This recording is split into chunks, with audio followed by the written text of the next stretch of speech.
Good evening, everyone, and welcome to another round of sound. Happy Easter to you and your family, and thanks for joining us here tonight. We have a lot to get into on the #1 Cochran Sports Showdown, including, believe it or not, some NBA talk. We'll talk about Tiger Woods. We'll talk about the Penguins, who find themselves in the same predicament one game later. 2 games left, 1 point out, but the #1 topic tonight on the #1 Cochran Sports Showdown will be the Pirates winning 2 out of 3, but losing a significant piece to their team. And here to talk about it is your panel. We have Chris Adamski from the Tribune Review, Trib Live Sports to the left. In the middle is Jason Mackey, who does great work with the Post-Gazette covering the Pirates, and Will Graves over from the Associated Press. So let's talk about O'Neal Cruz. That was such a devastating thing to see, Jason.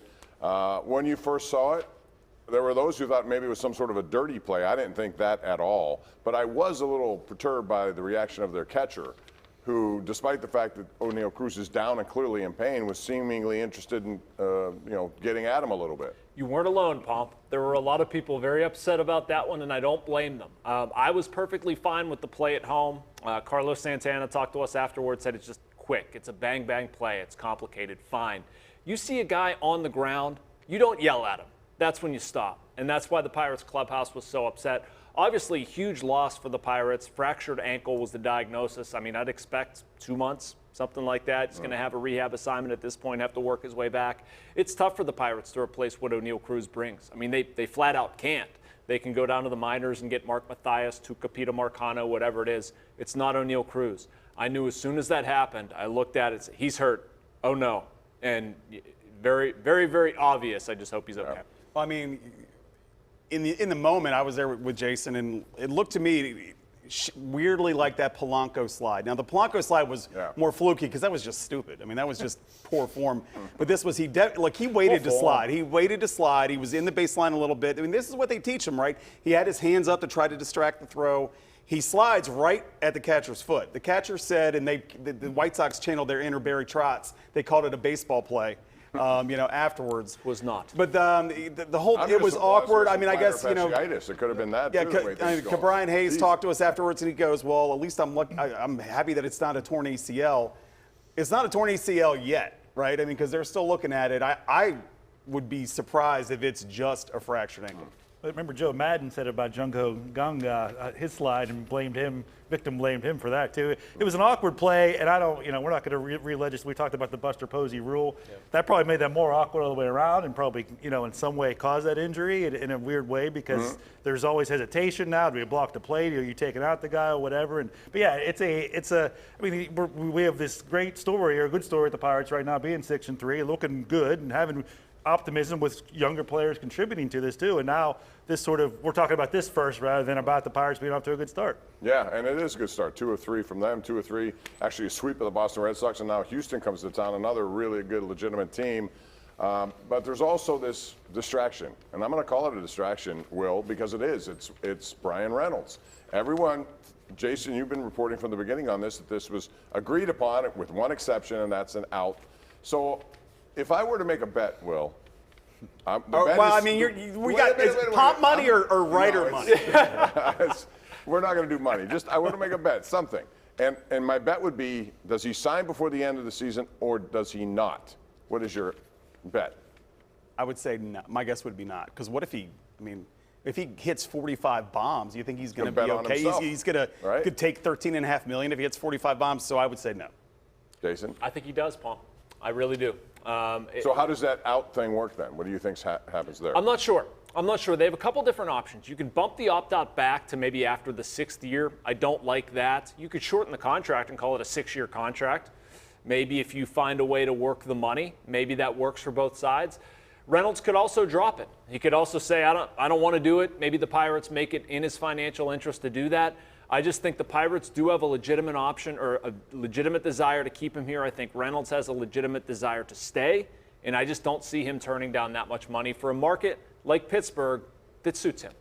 Yeah, I just think it's disingenuous to say that's a small holdup. I mean, that's a big deal to have all essentially, if you're the Pirates, if Reynolds is not as good as he should be, you're on the hook for a lot of money. And they said it's backloaded. That could really be crippling to them in the latter part of those last 4 years, if he does opt out. If he's opting out, that means he's not been very good, he's hurt, whatever it is, and they have to pay a lot of money at that point. So that's a significant, you could say the money's there, but that's a big stumbling block. It's not just something you can kind of work through. Now, is there, I'll trust Jason more, he's much more close to the situation than I am, whether it can get done. It seems to me, if the season started, and I know it's a soft deadline, it's not like the Steelers where they refuse to do it. It just seems like now we kind of send in momentum, and you're right.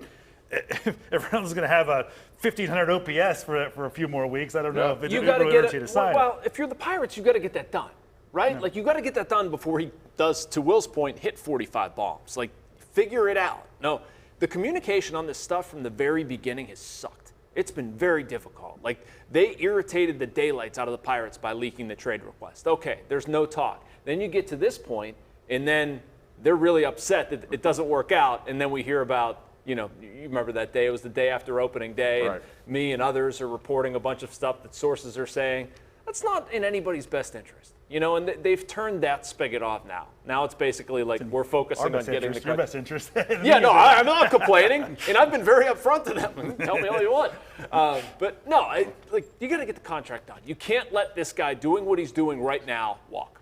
I think Jason made a good point about fit. I mean, and when you look at Kutch.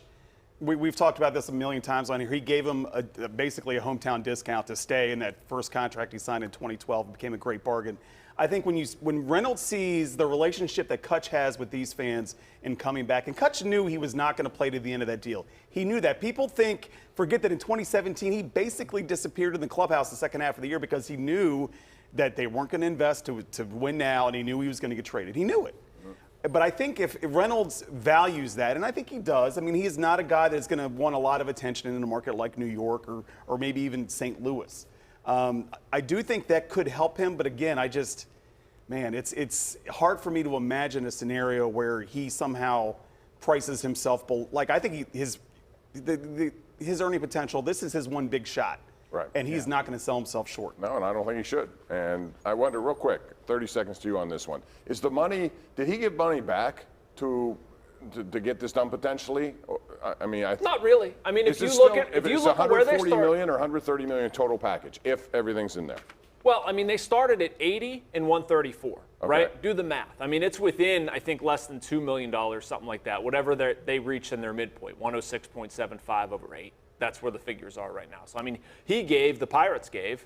But he's giving up not getting a no-trade clause. Right. Did he give knowing that he wanted an opt-out? Or did he give and said, they were willing to discuss the money thinking they were going to get something on the other side. They wanted a no-trade. Pirates don't do that, so they want some sort of protection. Okay. On that note, we're going to take a break. When we come back, we'll talk about the Penguins because they have 2 games left, hopefully more. But for that to happen, they need some help. What will most likely happen? And if they do miss the playoffs, what happens next? That's next on the #1 Cochran Sports Showdown.